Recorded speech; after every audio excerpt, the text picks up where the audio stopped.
Du sport pour terminer ce journal et cette première sur le Tour de France. Le cycliste érythréen Tekle Aymonot est entré dans l'histoire en revêtant le maillot de meilleur grimpeur. C'est le premier Africain à endosser la célèbre tunique à pois, Grégory Naboulet.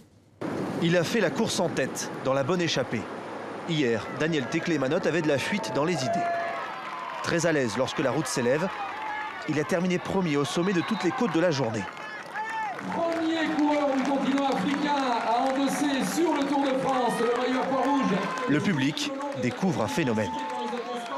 Un super grimpeur, donc j'espère pouvoir faire une photo avec lui tout à l'heure avec ma fille dès qu'il va sortir. C'est la première fois qu'un Africain représente l'Afrique dans ce Tour de France, évidemment. Et il arrive à gagner dans cette compétition-là. Meilleur grimpeur. Je vous jure. Et lorsqu'il arrive au bus de son équipe, Daniel Tekle Aymonot est de nouveau ovationné. Une journée qu'il n'est pas prêt d'oublier. C'est une première pour un coureur africain.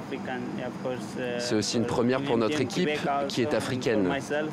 C'est surtout une première pour moi et je pense que j'ai marqué l'histoire aujourd'hui.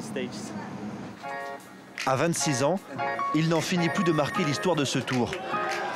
Premier Nord-Africain à s'élancer sur les routes de la Grande Boucle samedi dernier. Lui, l'Érythréen, ce petit pays coincé entre la mer Rouge, le Soudan et l'Éthiopie. 500 000 vélos pour 6 millions d'habitants. Là-bas, c'est une passion. Quand j'avais 14-15 ans, j'ai commencé à faire du vélo au niveau amateur. On regardait le Tour de France chaque année à la télé. Et je me disais qu'un jour, je serais professionnel.